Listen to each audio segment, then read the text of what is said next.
Welcome back. So last time we left off, I was waiting for that new fuel pump to arrive, and after a couple of comments on YouTube, I got some new clamps there for those hoses, and also I've upgraded the hose here.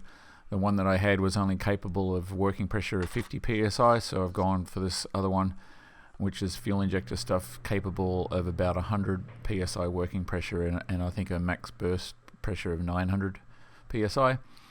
So on the filter there, I've got to create a little bracket there to support it on the other side. So I just got some of this tube from Home Depot and a long bolt there, and I'm just going to bolt it down to that sort of wing there, as you can see, and with a couple of big wide area washers there. And so that's pretty stable now because it's mounted to the engine frame and also to that firewall there. So that'll sort that out, and you can see underneath there where the wide area washer is there and the nut that's holding that. So that's that little job sorted out. So next thing to do was sort out this new pump. So this one was a replacement pump, so it didn't come with all the other accessories that the original one came with, but it is a longer pump. It's got a bigger motor in the bottom of it in order to handle the pressure.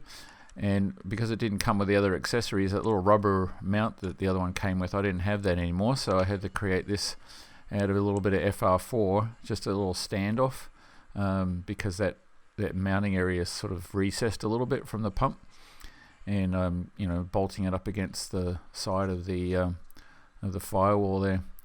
So this is what all the hoses look like now that they're all been replaced with the higher pressure ones. And I've got the new clamps and stuff on there. And then down into here, this is how I had to end up mounting the pump. Sideways like that was the best way to do it. And I got my electrical connections all sorted out, upgraded the wiring there to 12 gauge AWG, and run my thing there. And I still got that shut-off valve there, and which you'll see in a minute is something that's probably not a good idea. And there's a pressure gauge on there, so I can test the pressure, and that they have a specific outlet there on the pump for putting a pressure sensor there. So I've just got it hooked up to the gauge. And so yeah, this is what it looks like when I connect the power to it. And of course, I've got the fuel all hooked up to it now, but I've just got it blocked off so it's not running into the engine. And if you can look there, you can see it's going up to about 65 psi, and I'll show you some more on that a little bit later. But yeah, I wanted about 60 psi, so that's what I got there.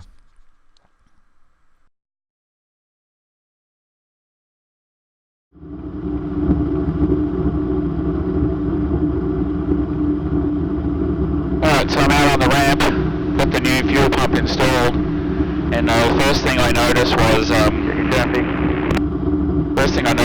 there was a lot more fuel being delivered to the engine because the idle was much higher. I've had to dial back the fuel already. I still haven't even got it fully back into idling at 1,000 RPM, so I'm just working on that right now. I'll see if I can get that dialed in here.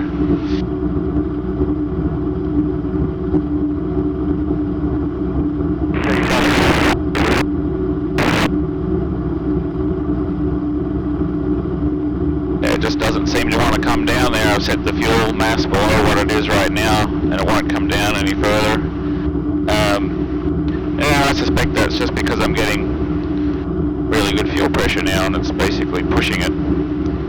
So I have to figure that one out a little bit. But I did test the fuel pump, and I managed to. Well, it is pushing 60 psi as I showed you on the video, and I also put my my amp meter on there, and it's when it's turned on, just when it's not actually, the engine's not running, but when the pump's turned on, it's drawing 11.9 amps, which is less than what they indicated. They said it could draw as much as 20 amps for that sort of PSI, but that's good. I've got a 20 amp fuse on that particular circuit, so it should be alright. Well, our engine's warmed up here, 177 degrees on the coolant, 180 on the oil. So I'm just going to give it a little bit of run up here and just up to 2 high RPM, and just to see how it sounds, how it feels.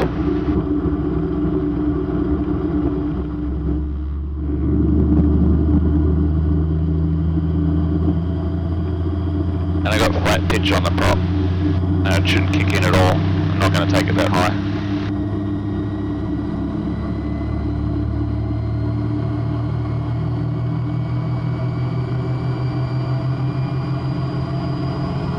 Take it to about 3,000 RPM and then back it down and have a look at what it looked like.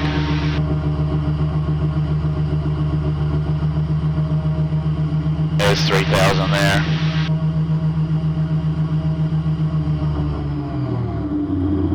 See if we can get it come back to idle. Does not look like it. Of course too, as it's warming up, it kind of has a bit of a high idle as well, but it is warmed up now, so anyway, let's have a look at this and see what it looks like. It's cooled down again, 188 coolant.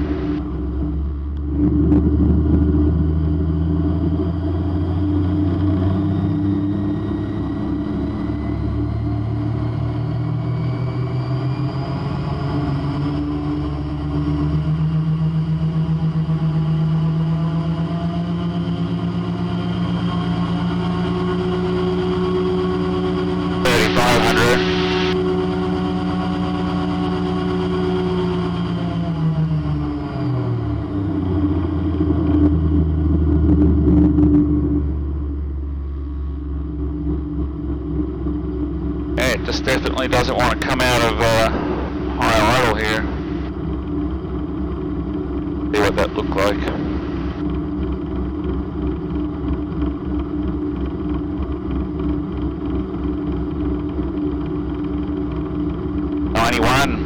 Ninety-one megapascals on the high pressure fuel pump. That's good.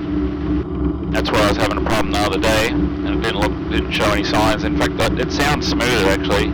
Used to be, you'd hear kind of like a little bit of a roughness coming in as you got to the higher pressures, you know, around about 80 or 90 megapascals, like something was not quite right, and I didn't hear that then. I'll listen for it again next time. Lambda's still good though, 1.96, I got plenty of room in there for more fuel. And let's see, everything else looks pretty good.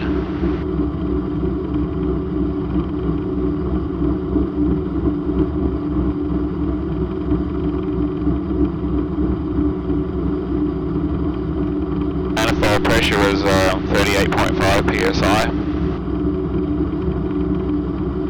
Lambda 1.9 as I said.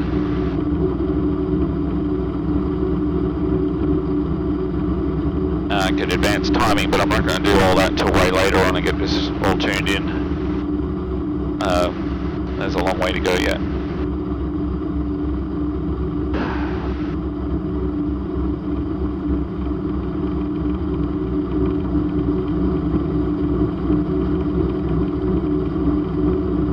Well, everything looks good. EGT's, you know, that particular little run there only got to 1100. Fuel flow was 13.5, so as lean as it is, that, you know, might have been 260 horsepower.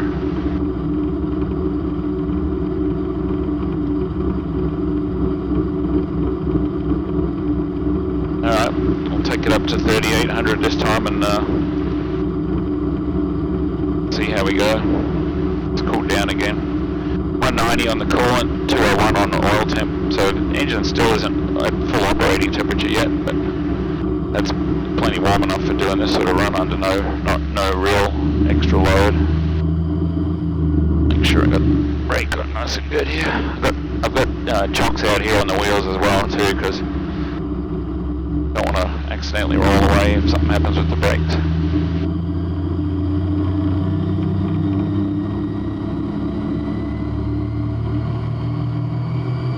I'm watching the fuel pressure now to see where we get to and listening.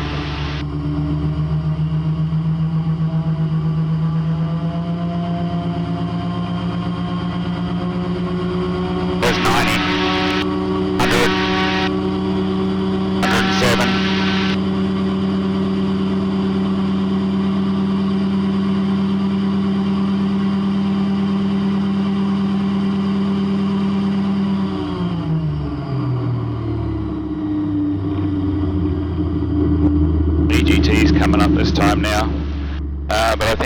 to around about 110 or 115 on the manifold pressure without, the fuel pressure without any problem. So that's a relief.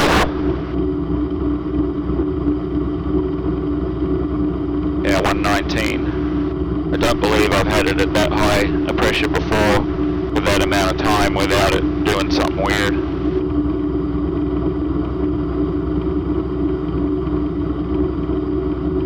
Alright, I gotta figure out this idle thing, so I'll turn this off here for a second and see if I can get that sorted out.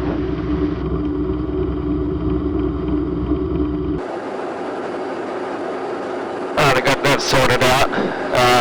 I just had to set the RPM a little bit higher, or the margin a little bit higher for when the throttle comes down before the idle will kick in, so the idle will now grab it at about 1200 RPM. Before it was looking for about 1100 RPM. So as it comes down, if it gets down below 1200 RPM, the idle will take control. That's if you pull the throttle back to zero, which basically I had. So I've put a little bit of prop in here now, and engine's back down 187, coolant 200 on the oil. So I'm going to do another run up here, and I'll probably hit 3500 RPM before the prop kicks in. And we'll just see what sort of fuel pressure we can get to there. Last time we got to 119, I believe. And I've got it maxed out right now, 130, but I'll see if I can get there without any problems. So, see how we go.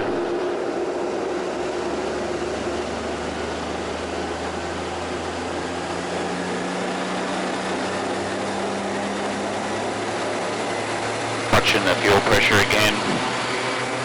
Listening.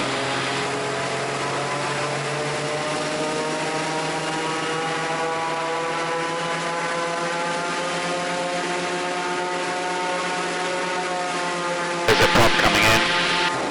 Oh my god.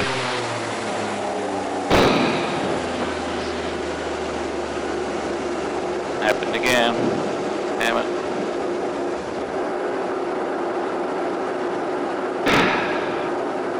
Shoot me now.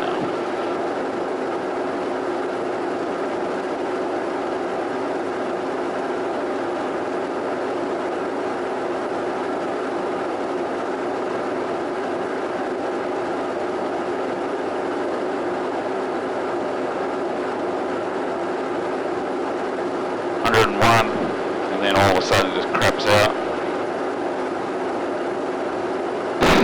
I don't know what to do.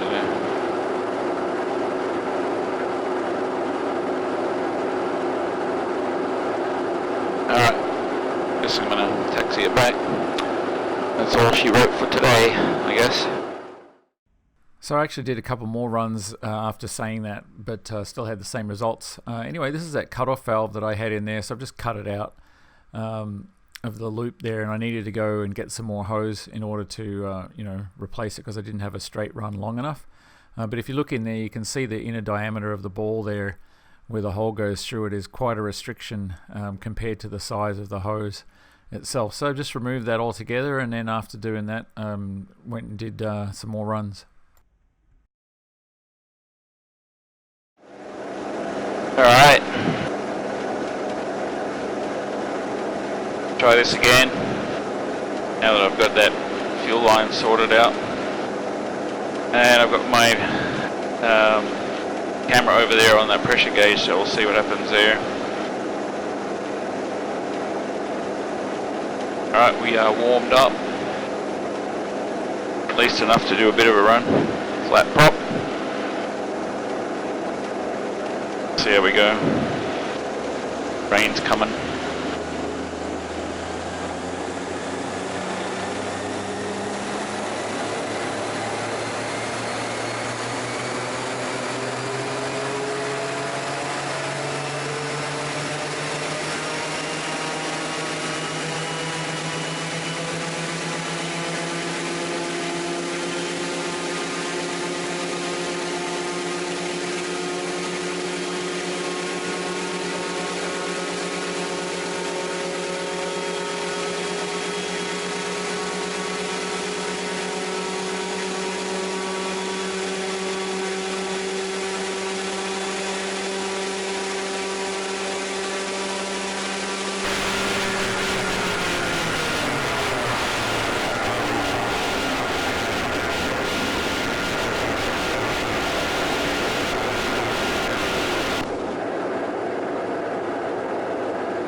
that one went okay. Got a quick shower going to come through here in a second, unfortunately. I'll let that cool down a little bit. Just going to try a run with a bit of prop.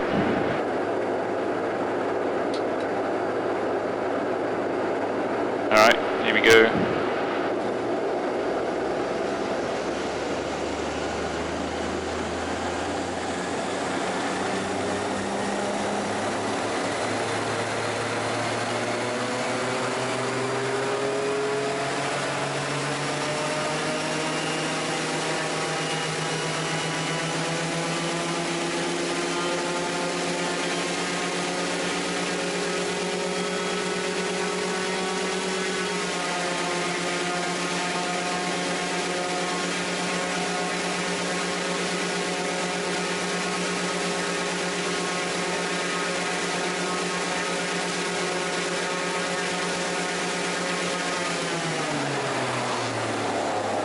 Alright, that went okay, but I've got to get out of here because the rain is a-coming.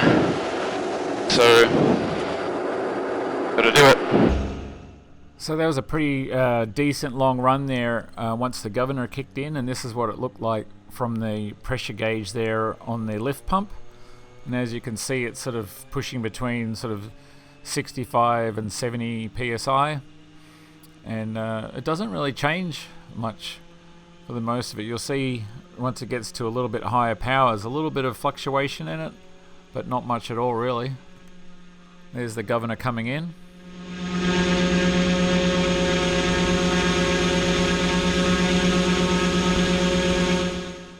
See, really not much movement at all, so it is maintaining about 65 psi there consistently, which is good.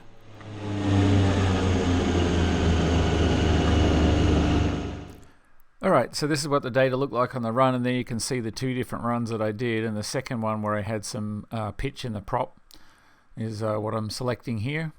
And if you look at where I sort of got to the peak there, you can see I was, fairly consistently 3400 RPM round about there for quite a long time there, actually for 15 seconds solid, and I don't believe I had that working like that before, especially not earlier in the day when I had the problem. It pretty much kicked in before I even got anywhere near this. And you see the EGTs there got to about 1500 or so. And if we look over at the fuel pressure there, you can see that got to about 109 megapascals there, just through that range, and everything was fairly solid there, 110, 111. So that was good, and as I said, this run didn't have any problems. The lambda there 1.3, so I'm still quite a bit above the 1.1. So once I put more fuel pressure in there, if there's not a problem anymore, then that lambda will actually go up, which will be good. And you see the boost level there, 42.9. Temperatures on the intake were reasonably good, even though I'm not moving. And there's the EGT, so maximum there, just under 1600 degrees, which is reasonable. Fuel flows was 17, so if everything was lean, that would be about 340 horsepower if my calculations are correct. So it's all looking pretty good there, but it just remains to be seen of when I do some more testing tomorrow. Like it's just going to be a short range shower, but will I have any more problems? I'm getting better out here. More coming. That's going to be the question. So I'll get it out there tomorrow and do some more runs, and maybe it just was in the end, the fuel pump, but also that restriction there really hurting, because that was, literally dropping the diameter probably in half. And if you know anything about cross-sectional areas. Cherokee traffic, experimental 2 Tango Delta crossing runway 5 midfield, Cherokee. Cross-sectional areas with circles, you'll know that halving the diameter basically is decreasing the area by 75%. So that's going to make a big difference, and that restriction is probably or possibly what has been causing this problem all along. But having the new fuel pump is definitely something that was needed as well. But anyway, I might end up eating my words when I find out and do some more testing tomorrow, and then may still be a problem. So anyway, we'll see. Tune in again on Saturday and see how things turn out. Thanks again for watching.